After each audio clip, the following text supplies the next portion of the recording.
Hi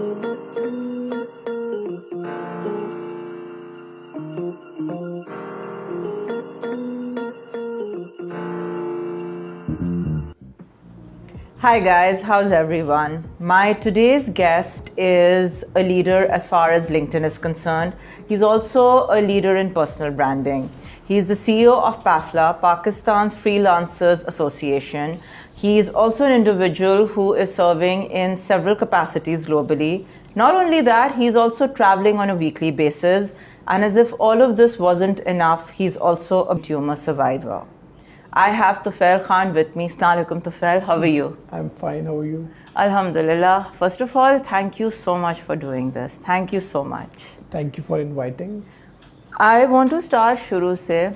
I think आप इतने public appearances और podcasts कर चुके हैं. There's a lot जो लोग आपके बारे में already जानते हैं. But I want to dive a little into, I think, an aspect of your life जो शायद लोग ज़्यादा नहीं जानते. That's your childhood. I think जब पहली मुलाकात हुई थी at Espresso, you told me that from the age of 13 you started writing Dr. Tufail. And वहीं से आपका एक headspace, एक mind space शुरू हुआ था कि I want to be a doctor. बिल्कुल ऐसी है. मैंने प्री मेडिकल से स्टार्ट किया था और ख्वाहिश ये थी मेरी भी, घर वालों की भी, कि डॉक्टर ही बनना है. तो मैंने उस ख्वाहिश को इतना ज़्यादा अडॉप्ट कर लिया था कि मैं लिखना शुरू हो गया था कि मैं डॉक्टर ही बनूंगा और मैं MBBS यहाँ से करूँगा, FCPS यहाँ से करूँगा, FRCS करूँगा, ये स्पेशलाइजेशन करूँगा, इस यूनिवर्सिटी को चूज़ करूँगा. और रिसर्च करनी शुरू कर दी थी पढ़ाई के दौरान ही कि क्या चीज़ कहाँ से करनी है. But unfortunately I could not get admission in a government university for MBBS, जो कि पहली सीढ़ी होती है आपके डॉक्टर बनने के लिए.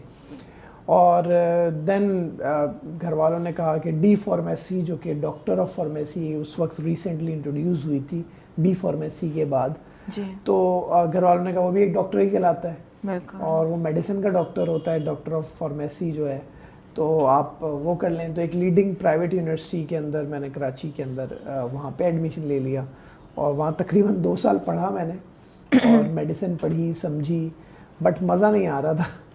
और ऐसा लग रहा था कि यार MBBS ही करना चाहिए था या तो फिर बंदा मेडिकल की फील्ड ही मैं छोड़ दूँ. और वही हुआ कि 2 साल बाद जो है मैंने घर वालों से बात की और थैंक्स टू माय पेरेंट्स, मेरे अब्बू ने मेरी बात सुनी, मेरी बहन ने मेरी बात सुनी और फिर मैंने BBA में एडमिशन ले लिया कराची यूनिवर्सिटी में मार्केटिंग में. और फिर MBA में ले लिया और फिर पीछे मुड़ के नहीं देखा. आज मार्केटिंग के अंदर ही हूँ मैं. But end of the day जब इतने ट्विस्ट्स और टर्न्स और literally like a jalebi life takes you round and round, वो भी बचपन से जब एक हेड स्पेस होता है वो कहीं ना कहीं आपके बहुत सारे परसेप्शंस या एक जो सेंस ऑफ कॉन्फिडेंस होता है या सर्टेनिटी होती है, कुछ तो होगा ना जो इतनी सर्टेनिटी थी पेरेंट्स में कि नहीं हमारा बेटा डॉक्टर बनेगा. और फिर लाइक यू सर आपने अडॉप्ट किया, लेकिन एक बच्चा बिलीव भी करने लगता है एंड देन जब वो एक परसेप्शन इट ब्रेक्स तो वो कुछ इम्पैक्ट आपने ऑब्जॉर्व किया या उसको इट्स नॉट इजी. एक MBBS फिर D फार्मेसी फिर वहाँ से BBA, तो वो हेड स्पेस या वो इमोशनल जर्नी कैसा था? Obviously, you are right, it's not easy. और मैंने शुरू से जो है बिल्कुल अलग तरह से काम किया है, ज़िंदगी गुजारी है. मैंने अच्छी खासी लाइफ अपने ड्राइंग रूम में सो के गुजारी है कि उसी ड्राइंग रूम में मैं पढ़ता भी था, उसी ड्राइंग रूम में पूरे रात मैं पढ़ता था और मेहमान आते थे तो मैं चला जाता था. तो मैंने पूरी ज़िंदगी में स्कूल, यूनिवर्सिटी, ये सारे इवनिंग में किए हैं मैंने. लोग स्कूल जा रहे होते थे, आ रहे होते थे, मैं जा रहा होता था. लोग यूनिवर्सिटी जो है जा रहे होते थे, मेरी इवनिंग की यूनिवर्सिटी थी, लोग आ रहे होते थे, मैं यूनिवर्सिटी जा रहा होता था 2:30 बजे. तो मैं पूरी रात पढ़ना स्टार्ट हो गया, पूरी रात पढ़ना, तो मेरा स्टाइल चेंज हो गया. फिर आपको पता होगा MCAT और ECAT होते हैं. एक एंटर के बाद आप मेडिकल कॉलेज एडमिशन की टेस्ट की तैयारी करते हैं. तो मैं जब वहाँ एडमिशन लेने गया कि मुझे तैयारी करनी है MCAT की, तो उनसे मैंने कुछ आइडियाज़ ऐसे शेयर किए उस वक्त एज अ स्टूडेंट. उस वक्त जब मुझे मार्केटिंग की अलिफ बे शायद नहीं पता थी कि आप फ्लायर बनाएं, आप प्रेजेंटेशन बनाएं, आप इस तरह से स्टूडेंट्स को आप अट्रैक्ट कर सकते हैं. तो they offered me a job. तो मैं जो है MCAT की तैयारी के साथ साथ एज ए एडमिनिस्ट्रेटर उस कोचिंग सेंटर में जॉब भी करना शुरू हो गया आफ्टर इंटर। राइट। तो मैंने बताया कि कुछ चीज़ें मेरे साथ अल्लाह ताला का करम है, माँ बाप की दुआएं हैं कि कुछ ऐसी चीज़ें होती भी गई हैं कि बिल्कुल ही अलग थी मेरे अपने दोस्तों के। अगर मैं कंपेयर करूं तो जैसे आपने बताया कि एमबीबीएस तो नहीं कर सका, फिर डी फार्मेसी भी नहीं किया जी, लेकिन साथ में जॉब उस वक्त करनी शुरू कर दी। आई स्टिल रिमेंबर कि मुझे 5,000 रुपये मिलते थे। राइट। और जो एडमिशन टेस्ट की फ़ीस थी वो भी मेरी निकल जाती थी, वरना उस वक्त तो बच्चे बिल्कुल ही माँ बाप पे ही डिपेंडेंट होते हैं। यस। और उस दौरान ये जो मैंने 2 साल मेडिसिन भी पढ़ी है, तो ये मुझे उस वक्त काम आई जब मुझे एड्रीनल ग्लैंड का ट्यूमर हुआ। Right. So that was adrenal gland tumour, जो कि एक रेयर डिजीज़ थी। There is no endocrine surgeon in Pakistan. There has been endocrinologist but endocrine surgeon नहीं है पाकिस्तान में, या इस तरह के ऑपरेशंस बहुत ज़्यादा हर हॉस्पिटल में नहीं होते, इतनी रिसर्च नहीं थी। तो वो जो 2 साल की मेडिसिन की नॉलेज और वो जो पैशन था मेडिसिन का जी, वो मुझे काम आया जब मुझे खुद ट्यूमर हो गया था।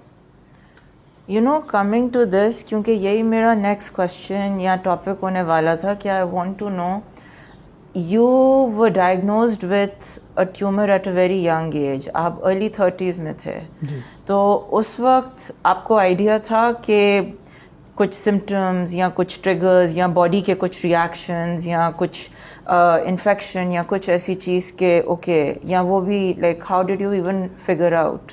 ऑब्वियसली सिम्टम्स कुछ ऐसे नहीं थे कि जिससे मैं ये ट्यूमर की तरफ लेके जाऊँ उसे। It's a big thing, tumour का नाम सुन के ही इंसान को कैंसर और बहुत सारी चीज़ें जहन में आ जाती हैं, तो वो ऐसा कुछ नहीं था। ऑब्वियसली सिम्टम्स कुछ और थे, पाँव में दर्द होना और पोटेशियम का कम हो जाना, बॉडी से इलेक्ट्रोलाइट्स का ख़त्म हो जाना, हाथ पांव काम ना करना।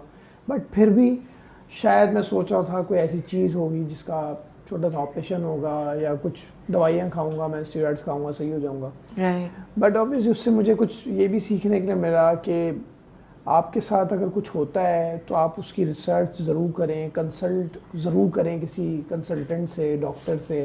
राइट। हमें किसी भी चीज़ को बहुत लाइटली नहीं लेना चाहिए। यस। मैंने कभी ज़िंदगी में नहीं सोचा था कि मुझे ट्यूमर हो जाएगा एड्रीनल ग्लैंड का और मेरी बॉडी से एड्रीनल ग्लैंड रिमूव कर दिया जाएगा। राइट। और मेरी बॉडी ज़िंदगी भर एक ग्लैंड पे हो जाएगी। एड्रीनल ग्लैंड शायद बहुत सारे लोगों ने सुना भी ना हो।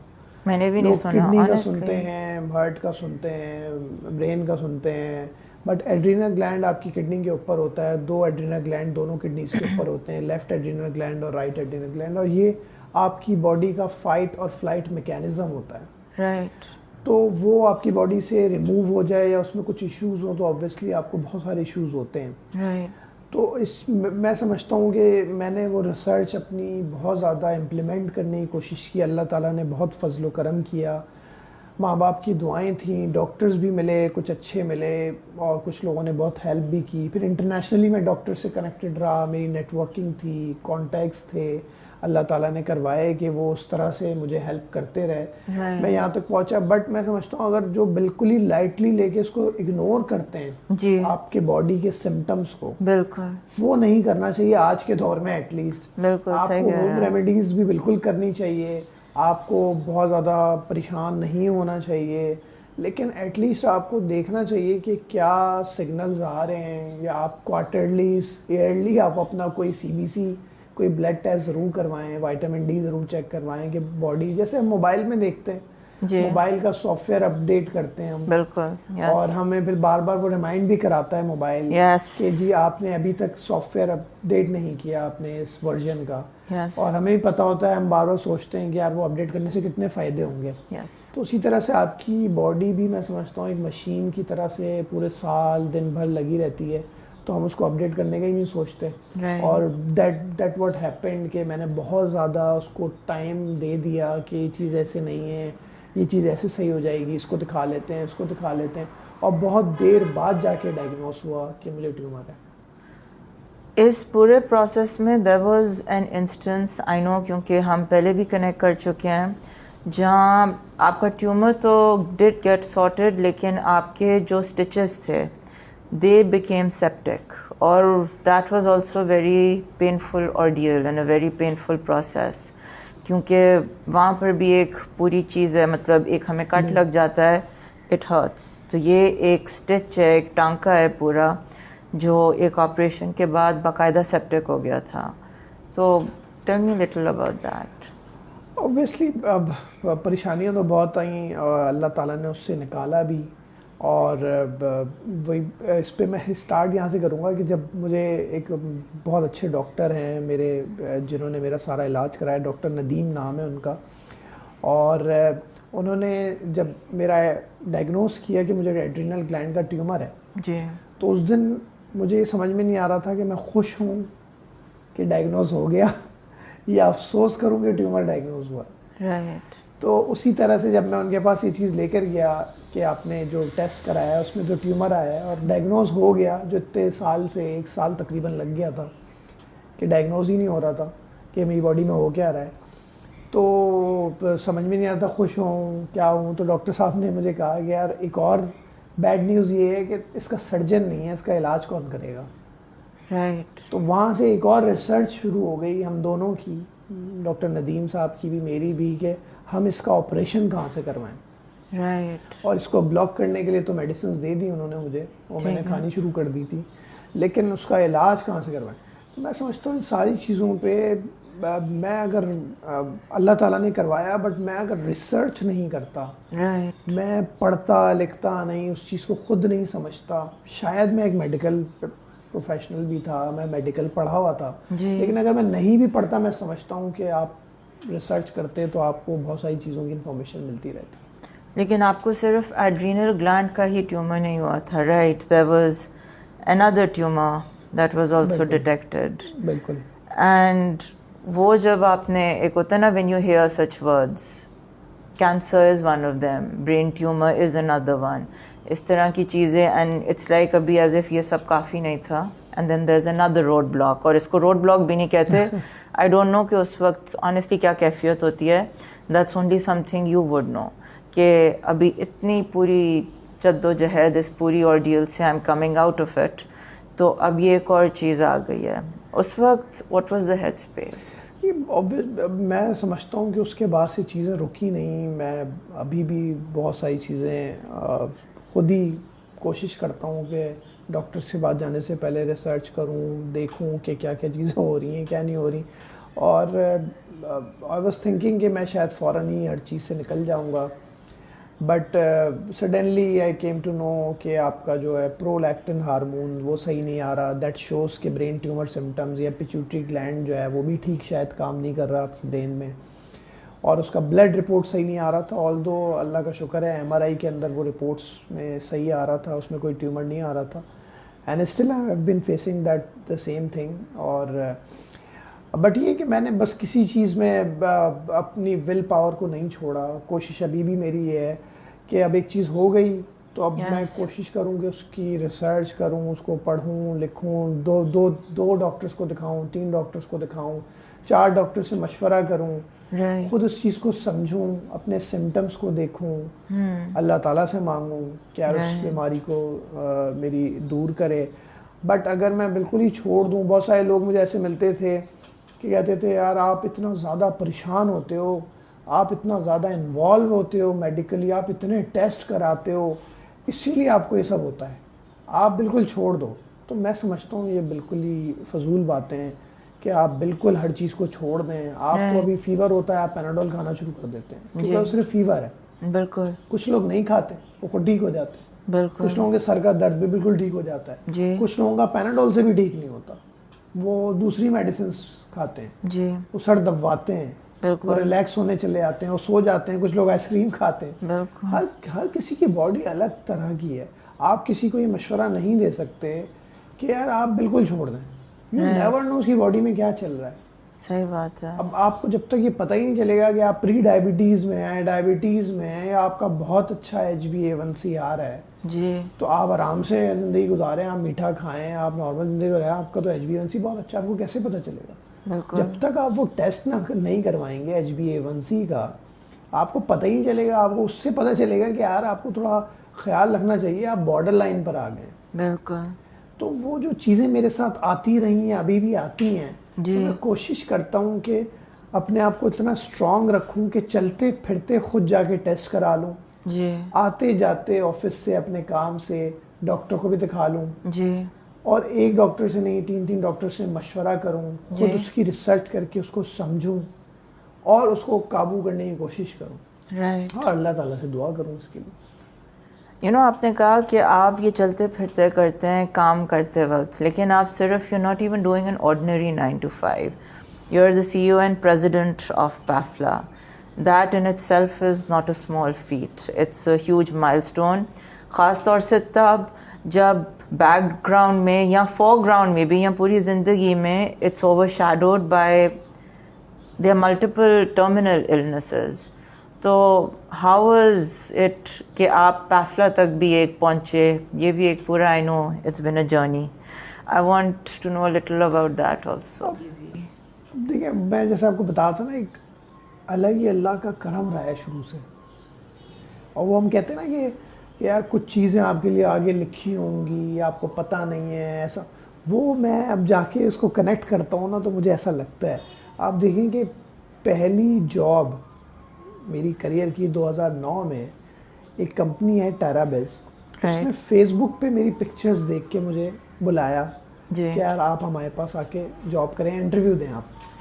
तो उस वक्त मैं पर्सनल ब्रांडिंग की पी को भी नहीं जानता था कि ब्रांडिंग क्या होती है। पर्सनल, मैंने MBA कर लिया था, ख़त्म होने वाला था, बट पर्सनल ब्रांडिंग, या मैं क्योंकि मेडिकल का स्टूडेंट था तो मैंने ब्रांडिंग मार्केटिंग को एज अ सब्जेक्ट बहुत अच्छा पढ़ लिया था, बट मैं सिर्फ तस्वीरें डालता था और यूनिवर्सिटी के अंदर इवेंट्स करवाता था, तो उसकी तस्वीरें डालता था विदाउट कैप्शन, कुछ लिखे बगैर। तो एक कंपनी के साहब थे टेराबिस के, फेसबुक पे ऐड थे, फैसल नाम है उनका, उन्होंने मुझे देखते रहते थे तस्वीरें, मेरे पास फ्रेंड लिस्ट में भी थे। तो उन्होंने कहा है कि यार कॉन्फ्रेंस के अंदर एक पोजीशन आई हुई है इवेंट मैनेजमेंट और कॉन्फ्रेंस के अंदर, तो तुम इंटरव्यू दो आके। तो मेरी पहली जॉब वो लगी। मैंने वहाँ 6 साल काम किया ऑलमोस्ट। सारा कुछ जो कुछ आज मैं हूँ सब मैंने वहाँ से सीखा। और वहाँ मैंने हर चीज़ सीखी, इवेंट मैनेजमेंट, प्रोडक्शन, वीडियोग्राफी कैसे करवानी है, वेंडर्स कौन से हैं, कॉन्फ्रेंस कैसे होती है, इंटरनेशनल इवेंट्स कैसे होते हैं, ट्रेनिंग कैसे होती है। जो फॉरेन ट्रेनर्स हैं वो हम होस्ट करते थे, उनसे बहुत सीखा। खुद ट्रेनिंग कराने का कभी नहीं सोचा, बट ये देखा कि वो ट्रेनिंग कैसे कराते हैं, कैसे अपना प्लान बनाते हैं, कैसे कंटेंट बनाते हैं, हर चीज़, सेल सीखी, मार्केटिंग सीखी। टेराबिस से मैंने सारा कुछ सीखा।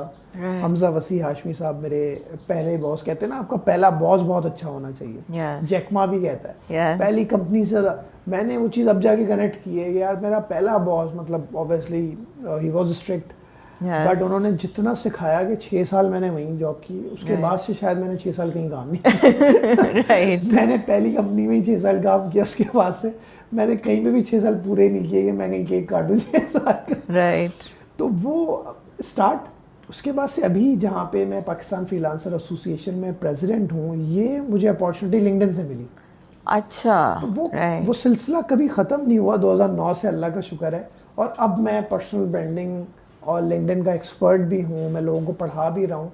तो आज मैं बड़े दिल से लोगों को बताता हूँ कि इसका फ़ायदा है, मुझे खुद हुआ है। और ये इब्राहिम अमीन साहब जो यहाँ के चेयरमैन हैं, उन्होंने मुझे लिंक्डइन से सर्च किया और मुझे उन्होंने ऑफ़र दी कि जी we would like to hire you, on board you as a president and CEO of Pakistan freelancer association. और वो सिलसिला, उनसे कॉन्वर्सेशन स्टार्ट हुई, उनसे बातचीत स्टार्ट हुई, इंटरव्यूज़ हुए, प्लान डिस्कस हुआ। और इत्तफाक से आप देखें कि इस रोल के लिए ऐसा बंदा ही चाहिए था जो ब्रांडिंग पे काम करे। पाकिस्तान फ्रीलांसर एसोसिएशन का एक ब्रांड बनाए, पैफला के इवेंट्स करे। अब मेरा क्योंकि इवेंट से ही एक्सपीरियंस रहा है जी, पूरी ज़िंदगी मेरा इवेंट्स यूनिवर्सिटी के अंदर, उसमें फिर इसके अंदर ऐसा बंदा भी चाहिए था जो टीम भी बनाए, ऐसा बंदा चाहिए था जो खुद भी फ्रीलांसर हो या फ्रीलांसिंग को समझता हो, ऑनलाइन डॉलर्स में कमाता हो या कमा सकता हो, उस चीज़ को समझ के दूसरों को एटलीस्ट कन्विंस कर सके कि आप फ्रीलांसिंग की तरफ आएँ और पूरे पाकिस्तान ट्रैवल भी कर सके। तो ये सारा कुछ मैं क्योंकि करता हुआ आया था, तो मुझे एक चैलेंजिंग रोल लगा। और मैं रिसेंटली ट्यूमर से बाहर आया था, मुझे 1.5 साल हुआ था। तो मेरी फैमिली या मेरे दोस्त भी मुझे मना कर रहे थे कि यार ऐसी जॉब पे ना जाओ जहाँ इतना काम करना पड़े, ब्रांडिंग इतनी करनी पड़े, इतना अपलिफ्ट करने के लिए ब्रांड को तुम्हें पूरे पाकिस्तान में ट्रैवल करना पड़ेगा। बट मैंने कहा नहीं यार, मैंने जाना है और मुझे चैलेंजिंग रोल ही लेना है। Right. और मैं फिर इस रोल को, अल्लाह का शुक्र है, it has been more than 3 years now. Right. अब 3 साल से ज़्यादा हो गया, मुझे बहुत मज़ा आ रहा है। और मुझे सबसे ज़्यादा मज़ा इस वक्त आता है जब किसी फ्रीलांसर की मैं मदद करता हूँ। Right. मुझे सबसे ज़्यादा मज़ा उस वक्त आता है जब कोई फ्रीलांसर मेरे लिए कुछ लिखता है या मेरी एसोसिएशन के बारे में जाके कुछ सोशल मीडिया पे लिखता है कि मेरे पैसे किसी बैंक में स्टक हो गए थे, इन्होंने निकलवाए, या मेरा अकाउंट ही नहीं खुल रहा था, freelancer digital account US dollar में, और इन्होंने मेरी हेल्प की। Yeah. तो मैं समझता हूँ कि असल काम मेरा यही है। और अगर मैं ये हर 2 मिनट बाद या हर 2 घंटे बाद ये करता रहूँगा तो मेरी शायद जो रोल पे मैंने एक अहद किया था मैं इस पर कुछ करूँगा एसोसिएशन के लिए, तो आई थिंक मैं मुल्क के लिए कुछ कर पाऊँगा। Right, brilliant. लेकिन I do want to know कि right now you are at a point जहाँ पे आप बहुत कुछ दे सकते हैं, कम्युनिटी को भी, ऑर्गेनाइजेशन को भी, आपने कहा back to the nation as well, to the youth. But इससे पहले there was also a journey जहाँ पे आई एम श्योर आपने ऐसी बहुत सी जॉब्स एक्सपीरियंस की होंगी जहाँ पे आपने बहुत सारे वर्क इन्वायरमेंट्स एक्सपीरियंस किए होंगे, बहुत सारे कोलीग्स, बहुत सारे लोग, because right now you are at that point but the journey is never easy. So अगर मैं आपसे पूछूं what is a healthy work environment, या कुछ डूज एंड डोंट्स, या if you want to tell people who are aspiring या just listening to you कि यहाँ पे नॉन नेगोशिएबल्स हैं, इनके ऊपर तो कभी नेगोशिएट करो ही नहीं, कुछ ऐसी चीज़ें होंगी ना जो आपने अलॉन्ग द वे सीखी होंगी? हाँ देखिए, वैल्यूज़ मेरे ख्याल से आपको जो आपके काम से रिलेटेड हैं वो आपको कभी भी उस पर कॉम्प्रोमाइज़ नहीं करना चाहिए। और मेरा नहीं ख्याल है मैंने कभी काम पे कोई कॉम्प्रोमाइज़ किया है। Right. चाहे वो दिन रात हो, चाहे वो तबीयत ख़राब हो, चाहे मुझे कोई भी कुछ कहे, Right. चाहे मेरे सीनियर कुछ कहें, जूनियर्स कुछ कहें, अगर आप अपने काम पे कॉम्प्रोमाइज़ नहीं कर रहे हैं तो आप बहुत आगे जाएंगे। मेरा पॉइंट ऑफ व्यू ये है। और मैं समझता हूँ कि मेरी मुझे अल्लाह ताला ने जितनी कामयाबी दी शायद इसी वजह से दी है कि मैं अपने वैल्यूज़ पे काम के लिहाज से कॉम्प्रोमाइज़ बिल्कुल नहीं करता। और मैं बिल्कुल भी छोड़ता नहीं हूँ उस चीज़ को अगर वो कंप्लीट ना हो। फिर इस पर सबसे बड़ा रोल लर्निंग का है कि आप बहुत सी दफ़ा, जैसे कि आपके जूनियर्स हैं जी, अब आप अपने जूनियर्स को एज अ बॉस अगर सिर्फ ट्रीट करना शुरू कर देंगे yes. तो कोई फ़ायदा नहीं होगा, आपकी ऑर्गेनाइजेशन को भी कोई फ़ायदा नहीं होगा। लेकिन अगर आप अपने जूनियर्स को सिखाएंगे, yes. आप उसको समझाएंगे, आप खुद सीखेंगे, अगर आपको नहीं आता तो आप उनसे भी शायद सीख लें। yes. अब अमूमन क्या होता है, आप जितनी कंपनीज़ में जाएं, स्पेशली छोटी कंपनीज़ में, अगर वहाँ कोई ग्राफिक डिज़ाइनर है, वीडियो एडिटर है, एनिमेटर है, तो उनकी तो ट्रेनिंग आप समझें माइनस कर दें आप, ना वो किसी ट्रेनिंग में जाते हैं। yes. उनको you are किसी very right. उनको किसी चीज़ की ट्रेनिंग की ज़रूरत नहीं होती है, कहीं लिखा हुआ है छोटी कंपनीज़ ने। और ना वो किसी इवेंट में जाते हैं, ना वो सोशल होते हैं। उनकी लाइफ सिर्फ एक ऑफिस में बंद होती है और उनसे सिर्फ काम करवाया जाता है कि हमें ये बना के दो, हमें ये बना के। मैंने इस चीज़ को चेंज किया, मेरे पास कभी बजट नहीं रहा इस चीज़ का, बट मैंने छोटी कंपनीज़ में भी कोशिश की। मैंने अपने बॉस से सीखा, कुछ बॉसेस से। और मैं एक सीनियर डिज़ाइनर को अगर जानता हूँ तो मैं अपने डिज़ाइनर की उससे बात करवा देता था, या इसको थोड़ा सिखा दो। मैं उसके कुछ इमेजेस उस सीनियर डिज़ाइनर को भेज के कुछ इनपुट लेके उसको दे देता था। फिर मैंने खुद अपनी ट्रेनिंग ऐसी की कि मैं क्रिएटिव्स इतना ज़्यादा देखूं दुबई के, सिंगापुर के, कि वहाँ के डिज़ाइनर्स कैसे बनाते हैं, yes. वीडियोस कैसे बनती हैं, थंबनेल्स कैसे बनते हैं। मैं खुद दुबई ट्रैवल करता हूँ तो मैंने यूट्यूब की कुछ वर्कशॉप्स अटेंड कर ली। right. तो वो आके मैं अपने वीडियो एडिटर को बताता था। एटलीस्ट अगर वो नहीं कर सका तो मैं उसको ट्रांसफॉर्म करूँ। तो मैं समझता हूँ ट्रेनिंग का जो पार्ट है, इवन कि ट्रेनिंग कंपनीज जो हैं वो yes. ट्रेनिंग दूसरों को कराती हैं, अपनी नहीं करती। yes. वो ट्रेनिंग दूसरों को कराएंगी, अपनी टीम की ट्रेनिंग कभी नहीं करवाएंगी। उनकी टीम के लोग घूमते रहेंगे इधर से उधर, काम करेंगे, लेकिन कभी बैठ के सुनेंगे नहीं कि क्या बात हो रही है। लेकिन वो मुझे और आपको सेल ये करेंगे, यार ट्रेनिंग ले लें आप 50,000 रुपये की और आपको इससे इतना फायदा होगा। Actually you are very right जी, ये हकीकत है। मैं इस पे बहुत सी दफ़ा एक एग्जांपल भी दे चुका हूँ कि एक ट्रेनिंग वर्कशॉप में मैं गया, बहुत पहले की बात है ये। तो उस ट्रेनिंग वर्कशॉप में मैंने देखा 8 से 10 लोग बैठे हुए हैं होटल में। तो मैंने देखा बहुत कम लोग हैं, ऑब्वियसली 8-10 लोग। और ट्रेनिंग का जो टॉपिक था उसका नाम था how to increase sales. Right. तो अब आप देखेंगे जो इंसान ये पढ़ाने जा रहा है कि हाउ टू इंक्रीज सेल्स, वो अपनी ट्रेनिंग की सेल्स नहीं कर सका और उसकी खुद की ट्रेनिंग में 8 लोग बैठे हैं। तो आज पाकिस्तान में डायलेमा यही है कि हर बंदा कोशिश कर रहा है मैं पढ़ाना शुरू कर दूं, और जो जिसको पढ़ाना है वो पढ़ रहा है, जिसको पढ़ना है वो पढ़ा रहा है, और जो आवाम है वो सारी सिर्फ वीडियोस देखने में लगी है। वो एक वीडियो देखते हैं, दूसरी वीडियो देखते हैं, फिर तीसरी वीडियो देखते हैं, फिर मोटिवेट होते हैं और फिर कोई और काम शुरू कर देते हैं, फिर कहते हैं कि अब आज डिजिटल मार्केटिंग में बड़ा फ़ायदा, हमने डिजिटल मार्केटिंग सीखनी शुरू कर दी। किसी को देखेंगे ग्राफिक डिज़ाइनिंग में बहुत कमा रहा है, कल से ग्राफिक डिज़ाइनिंग शुरू कर देंगे। फिर ट्रेनिंग, जहाँ से मैंने अपनी बात शुरू की थी ना, इंसान अपने आप को ट्रेन, मैं खुद कोशिश करता हूँ कि मैं कोई चीज़ खुद पढ़ूँ तो पहले। अगर मैं डिज़ाइनर को ये कह रहा हूँ कि यार ये क्रिएटिव सही नहीं है, किस बेसिस पे कह रहा हूँ? क्या मेरी इतनी नॉलेज है? क्या मैं इतने क्रिएटिव्स देखता हुआ आया हूँ कि मैं उसको नॉलेज दूँ कलर पैलेट पे, उसको फॉन्ट पे, फैमिली पे? मैं कैसे इनपुट दूंगा? मैं बॉस बन गया हूँ इसलिए? नहीं, मैं समझता हूँ कि आपको देखने ही नहीं चाहिए वो क्रिएटिव अगर आपकी खुद की नॉलेज नहीं। अगर आप उस बच्चे को भी ट्रेन नहीं करवा सकते कहीं से, आपने इवन कि मैं समझता हूँ जो आपका पियोन है, आपका सिक्योरिटी गार्ड है, उनको भी ट्रेनिंग की ज़रूरत है। हम इन सारे लोगों की पाकिस्तान में तो ट्रेनिंग नहीं होती। मैंने बहुत कंपनीज देखी हैं, वो अपने एडमिनिस्ट्रेटिव स्टाफ या सिक्योरिटी गार्ड, पियोन, भाई एक पियोन जो है वो पियोन कैसे मैनेज करता है? मतलब उसको किस चीज़ की ट्रेनिंग की ज़रूरत है? उसका टीएनए कोई नहीं करता क्या? उसको क्या मतलब उसका वर्क लाइफ बैलेंस क्या? मतलब उसी ऑफिस में जहाँ वर्क लाइफ बैलेंस पे ट्रेनिंग हो रही होगी, बंदा चाय लेकर आ रहा होगा,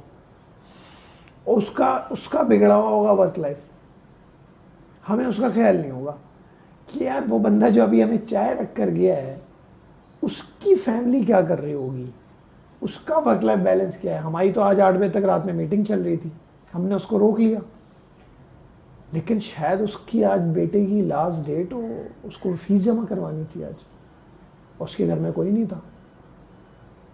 मतलब उसी ऑफिस में जहाँ वर्क लाइफ बैलेंस की कोई शायद ट्रेनिंग चल रही थी, वो बंदा चाय पिला रहा है हमें, हमने ये नहीं सोचा उसका क्या, हमें तो बस ये कि उसकी तनख्वाह मिल रही है।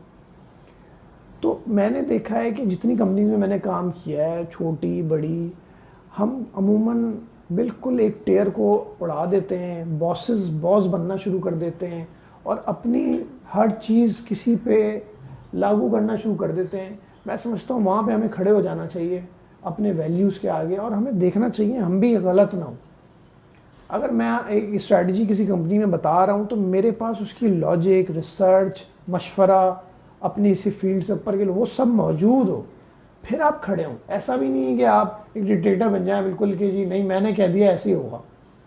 आपके पास उसकी लॉजिक होनी चाहिए, आपके पास उसकी बैकिंग होनी चाहिए, फिर आपकी टीम भी खिलाफ हो जाए आपको वो करना चाहिए, या आप जॉब ही छोड़ दें। That's what I did in my career, कि आप जॉब छोड़ दें फिर वो, अगर आपको जी समझ में नहीं है। लेकिन आप दिल से तो करें। अगर आप इतवार की रात से काम नहीं करना स्टार्ट कर रहे, आप इतवार की रात को आपके पास पीर का प्लान नहीं है मंडे का, और आपका ये सोच रहे हैं यार सुबह मंडे को ऑफिस जाना पड़ेगा, तो आपको जॉब छोड़नी चाहिए वो जहाँ आपका दिल नहीं चाहता मंडे को जाने का। क्योंकि आप देखें ना, अगर आपका अपना काम होगा तो आप हर दिन सोच रहे होंगे यार मैं और कर लूँ मजीद कुछ, मैं और किसी के साथ पार्टनरशिप कर लूँ। लेकिन आप अपनी जॉब पे कोशिश करेंगे 6 बज जाए, मैं दुकान बंद करूँ और घर जाऊँ। और इतवार के दिन आप ये सोच रहे होंगे यार ये मंडे को कोई छुट्टी आ जाए। ये सब स्कूल्स में होता था कि हम सोचते थे हड़ताल हो जाए, स्कूल बंद हो जाए, 2 दिन का ऑफ मिल जाए, बिल्कुल ईद जो है इस टाइम पे आ जाएगा, 4 दिन का एक साथ ऑफ मिल जाए। लेकिन जब आप काम पे होते हो और आपका, इवन कि मैं जॉब पर हूँ, लेकिन मेरा दिल चाहता है इस एसोसिएशन को मैं उठा के पूरी दुनिया में ऊपर कर दूँ। गूगल इसका पार्टनर रहा है इन 3 सालों में, गूगल ने फंड किया है। तो इंटरनेशनली मैं इसको लेके जाऊँ, मैं ये नहीं सोचता मैं एम्प्लॉय हूँ। और इसीलिए मैं कहता हूँ कि जो आपने वैल्यूज़ की बात की, अगर आप किसी जगह पे मान आप 3 दिन काम करें, वो 3 साल के बराबर होना चाहिए। वो 3 दिन आपके वार्म अप में ना गुजरें। क्या आप 3 दिन जा रहे हैं तो रास्ता देख रहे हैं आप पहले कि ये ऑफिस का रास्ता कहाँ है, आप सलाम दुआ कर रहे हैं सबसे, और आपकी जो पार्टीज़ हो रही हैं, और फिर ये ट्रेनिंग दी जा रही है, भाई ये है ये डिपार्टमेंट, ये 3 दिन इसी में गुजर रहे हैं। आपके अंदर इतना दम होना चाहिए, आप पहले दिन, दूसरे दिन, तीसरे दिन, चौथे दिन अगर आपने जॉब छोड़ी तो कहें यार 3 दिन क्या काम किया था इसने। 3 महीने क्या काम किया था, वो इतना बराबर होना चाहिए। आपकी कोई स्ट्रैटेजी, कोई आपका कैंपेन, कोई आपका वर्क स्टाइल, कोई आपके ethics, team building, anything. Right. अगर आप 3 महीने भी प्रोबेशन में ऐसे ही गुजार देते हैं, बिल्कुल हनीमून पीरियड में, कोई फ़ायदा ही नहीं होगा। यू नो, आप you talking about all of this, लेकिन जब ऐसा पर्सपेक्टिव होता है या ऐसा नज़रिया होता है तो everyone doesn't beat to this tune, right? बहुत कम लोग होते हैं जो ऐसी सोच भी रखते हैं। ऐसे हम सोशल मीडिया पे पोस्ट बहुत देखते हैं, but you are someone who is a living example, because that's how you reach to that point. लेकिन आपके एक्सपीरियंसेस भी बहुत मुख्तलिफ रहे हैं, बहुत different, your battles are very different. But ऐसी सिचुएशन में everyone is also not a friend. In fact, बहुत दफ़ा people who are friends, वो भी they want to disassociate कह लें या distance कह लें कि नहीं समझ नहीं आ रही, क्योंकि सोसाइटी एक तरह चलती है ना, नैरेटिव एक है, everyone talks the same way, everyone walks the same way. How has that been? क्योंकि I'm not going to, मतलब मैं मान नहीं सकती ना कि ऐसे एक्सपीरियंसेस, क्योंकि जब इस तरह कोई इंसान बात करता है तो आपके बहुत बैटल्स, बहुत एक सख्त फेजेस रहे होते हैं, तब जाके आप इस तरह, कोई पीएन के बारे में नहीं सोचता जो हकीकत है, कोई सिक्योरिटी गार्ड के बारे में नहीं सोचता, दैट्स अ फैक्ट। किसी ने आज तक, I worked for so many years, कभी ऐसा जिक्र तक नहीं किया। तो अगर आप ये बात बोल भी रहे हैं तो आपका एक सोचने का पर्सपेक्टिव होगा, एक नज़रिया होगा, एक नैरेटिव होगा। तो then people are not, everyone is not your friend also ना, because this requires a lot of authenticity। इसमें बहुत जिगर चाहिए, बहुत courage चाहिए ये सब बोलने के लिए और execute करने के लिए। एक तो होता है ना आपने बोल दिया, आके कहीं बोल दिया, चले आप यहाँ आए आपने बोल दिया, एक होता है आप कर भी रहे होते हैं। देखिए वही वैल्यूज़, मैंने एक वीडियो देखी थी, उस पर वो साहब बता रहे थे कि एक गांव में एक अंधेरा है, लाइट ही नहीं है। एक बंदा गया शहर से जाके लाइट लेकर आ गया, तो पूरे गांव में उसके घर में लाइट जलने शुरू हो गई। अब 2 चीज़ें हो सकती हैं कि पूरे गांव वाले मिल के उसकी भी लाइट बंद कर दें, ठीक है, उसके घर में भी अंधेरा कर दें। दूसरा ऑप्शन ये है कि सारे गांव वाले उससे सीखें और अपने घर में भी उजाला करें। तो अब आप, जब ये चीज़ आपके जहन में होगी कि यार, मतलब अब देखें ना कि मैं जब ट्यूमर से भी निकला हूँ, तो मैं निकला भी ऐसे हूँ कि मैंने ट्यूमर से पहले लम्स के अंदर अपने वालिद साहब से कहा था कि फ़ीस जमा करा दें, अगर मैं बच गया तो मेरे ख्याल से आईसीयू में मैं होऊंगा उस वक्त, और मेरा एक कोर्स ऑनलाइन स्टार्ट होगा डिजिटल मार्केटिंग का, तो I will be starting that. तो मेरे वालिद साहब ने मुझे यूँ देखा कि, मैंने कहा क्या आपको लग रहा है मैं नहीं बचूंगा? तो अब्बू ने कहा नहीं, मैं फ़ीस जमा करा दूँ। मैंने कहा जमा करा दें। डिस्काउंट था, एक प्रमोशन आई हुई थी लम्स की, डिजिटल मार्केटिंग का कोर्स मेरे प्लान में था, मुझे करना है। एंड कैन यू बिलीव कि मैं आईसीयू में with so many stitches on my abdomen, मैंने आईसीयू से वो कोर्स स्टार्ट किया था पढ़ना, कि मैं सोच रहा था मैं करूँगा क्या वहाँ बैठ के आईसीयू में अगर मैं बच गया। मुझे तो बोलने की आदत है, घूमने की आदत है और लोगों से मिलने की। वहाँ पे क्यों गवर्नमेंट हॉस्पिटल है, सख्ती भी थी, कोविड भी बिल्कुल एंड पे था, तो लोगों को इतना मिलने भी नहीं दे रहे थे मुझसे। तो मुझे सब चीज़ें पहले से पता थी कि यार मैं बोर होता रहूँगा, मोबाइल से क्या करता रहूँगा इतना, तो मैं उसको यूटिलाइज़ करता हूँ। एक कोर्स आ रहा है तो स्टार्ट कर देता हूँ। तो मैंने वो कोर्स स्टार्ट कर दिया। तो मुझे पता है कि बहुत सारे लोग मेरी पिक्चर से, मेरी तस्वीरों से या मेरे सोशल मीडिया पे इतने एक्टिव होने से मजाक उड़ाते हैं। मतलब मैं बहुत सी दफ़ा ऐसा देखता हूँ कि कहीं जाऊँ तो वो कहते हैं यार तस्वीर नहीं लगाना मेरी, मतलब मैं बैठा ही नहीं हूँ वो डर जाते हैं कि यार मेरी तस्वीर ना लग जाए, यार वो ज़रा मैं बता कर नहीं आया हूँ घर में। तो मैं इसको बुरा नहीं लगा, मुझे तो खुशी होती है कि यार मेरा सोशल मीडिया इतना ज़्यादा जो है इन्फ्लुएंस क्रिएट करता है कि कोई बंदा मुझे या तो ये कहता, बहुत सारे लोग ऐसे मिलते हैं कहते हैं यार तस्वीर ज़रूर लगाना, आपने तस्वीर नहीं ली मेरे साथ। तो वही जो गांव वाली मैंने आपको एग्जांपल दी कि या तो लोग आपकी वो लाइट बंद करने की कोशिश करेंगे, आप अपना काम करते रहें, या तो आप उनको सिखा पाएंगे कि वो भी करें। मैं समझता हूँ कि अल्लाह ताला ने इतना फजल किया है, इतना करम किया है कि मुझे देखते हुए मैं लोगों को गिनतियों के साथ जानता हूँ उन्होंने लिंक्डइन स्टार्ट किया है। वो लिंक्डइन पे थे ही नहीं, वो लिंक्डइन की ब्रांडिंग नहीं करते थे। बहुत सारे लोगों को पर्सनल ब्रांडिंग से आज फ़ायदा हुआ है। मैं सोशल मीडिया के स्क्रीनशॉट्स व्हाट्सएप स्टेटस पे, फेसबुक पे लगाता रहता हूँ कि लोग, मुझे इतनी खुशी होती है कि लोग मेरी रील्स पे जाके कमेंट करते हैं हमने आपको देख के पर्सनल ब्रांडिंग स्टार्ट की। तो ये ऑब्वियसली ये असल आपका इनपुट है कि मैं अगर आउटपुट दे रहा हूँ तो मुझे इनपुट ये चाहिए। मुझे इनपुट फॉलोअर्स नहीं चाहिए, मुझे इनपुट सब्सक्राइबर्स नहीं चाहिए, या मुझे कोर्स के अंदर रजिस्ट्रेशन नहीं चाहिए मेरी। मैं तो कोर्स बेचता ही नहीं हूँ पाकिस्तान में। लेकिन ये जो इनपुट आता है, आप यकीन करें, अगर आप मेरे स्टेटस देखें या फेसबुक की स्टोरी या लिंक्डइन देखें, मैं continuously on a weekly basis में सारी चीज़ें स्क्रीनशॉट लेकर लगाता हूँ। क्योंकि मुझे खुशी होती है कि मैंने किसी फ्रीलांसर की मदद की, या मेरी कोई रील देख के कोई बंदा पर्सनल ब्रांडिंग पर आ गया, कोई बंदा लिंक्डइन पर आ गया, कोई बंदा ज़िंदगी में कुछ कर ही नहीं पा रहा था, इतना कुछ है दिखा नहीं पा रहा था, उसने कुछ टिप्स देखी, कुछ स्ट्रैटेजीज पढ़ी और वो करना शुरू हो गया। तो मैं खुद अपने आप को, वो जय शेट्टी कहता है कि यार आप फीडबैक जो है, जो पॉजिटिव है वो ले लें और जो नेगेटिव है आप उसको इग्नोर कर दें।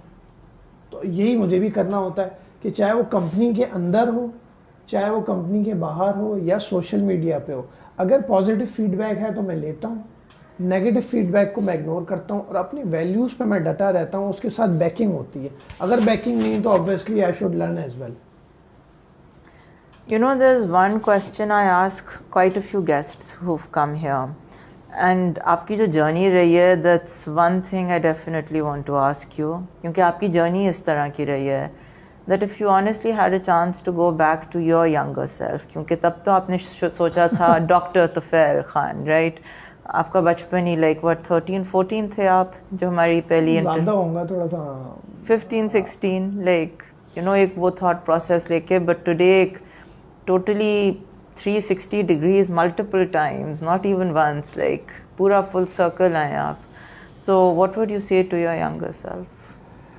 I think मैं समझता हूँ मैंने बहुत टाइम ज़ाया किया है बहुत टाइम ज़ाया किया है मैंने, मतलब स्टिल मैं सोचता हूँ कि बहुत टाइम ज़ाया किया। मैं बहुत 2000 आई थिंक बहुत पुरानी बात नहीं है, मुझे बहुत ही 4 साल हुए होंगे बोलते हुए।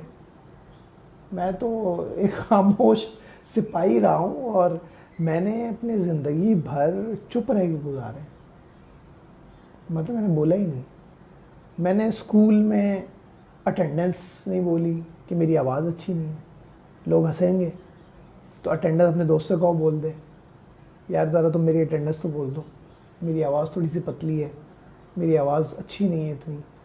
और सबसे आगे बैठना शुरू कर दिया, सवाल पूछ सकूं, पीछे बैठ के आवाज़ फटेगी, अजीब सी लगेगी, कैसे लोग रिएक्ट करेंगे। Same happened in college, same happened in university as well, कि या तो सबसे आगे बैठना है और कुछ पूछना है। अगर पढ़ने लिखने में तो मैं बहुत तेज़ था माशाल्लाह से, पढ़ता लिखता बहुत था, या तो सबसे आगे वाली सीट ले के सवाल पूछना है, या तो पीछे बैठ के खामोश रहना है। फिर वही चीज़ पहली जॉब पर भी हुई कि प्रेजेंटेशन नहीं देनी, पीछे भागना है, जहाँ बोलने का मौका आए तो सबसे पीछे हो जाना है। या इवन कि मैं आपको बताऊं कि घर पे मेहमान आते तो सलाम करते मैं सोचता था कहीं जाके छुप जाऊँ, सलाम ना करना पड़े। तो मेरे वालिद साहब इतने सख्त थे, वो कहते थे, बुलाते थे आवाज़ दे दे कि यार सलाम करने। और मैं आज अपने बच्चों के साथ भी अब्बू को फॉलो करता हूँ कि मैं जैसी कोई आता है मैं अपने बच्चों को आवाज़ें दे दे के बुलाता हूँ कि सलाम करो सलाम करो। तो अब्बू आवाज़ देते तो मैं सोचता था जल्दी से सलाम करके निकलूँ वहाँ से। और वही चीज़ जो है ना ऐसी होती थी कि अगर कहीं पे मैं खड़ा हूँ, कभी अमूमन होता था ना किसी गैदरिंग में, अच्छा जी अपना अपना इंट्रोडक्शन कराएं, तो जब पहला इंट्रोडक्शन होता था मैं सोचता था कैसे यहाँ से कटूँ, मैं कैसे यहाँ से निकल जाऊँ कि मेरे पास माइक ना आ जाए कि मुझे इंट्रोडक्शन देना है।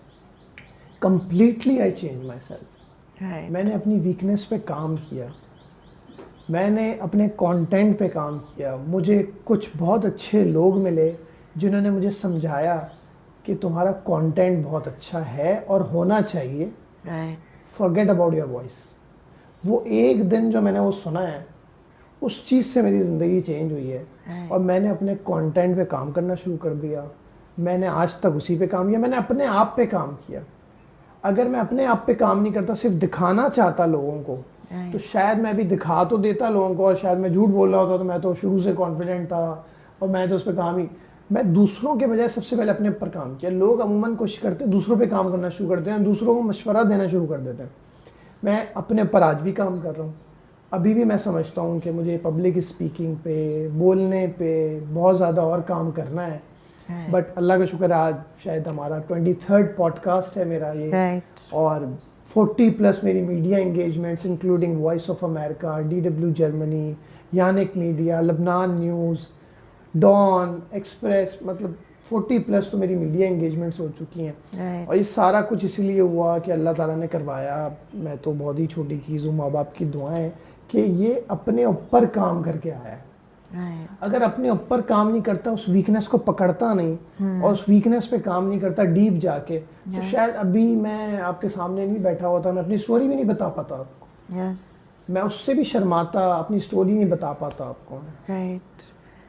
Thank you so much, Tufail. Honestly, this was such a, I think, a very transparent and an authentic version of yours. I don't know कितने लोगों को ये story पता है, but thank you so much for sharing it. Thank you for inviting. बहुत मजा आया आपके साथ। Thank you, same, likewise. Done. Thank you so much, guys. I think this was an episode where I was doing most of the listening, and I did not regret it for even a second. It was absolutely wonderful. मजा आया आप लोगों को? Bore तो नहीं हुए आप लोग? नहीं.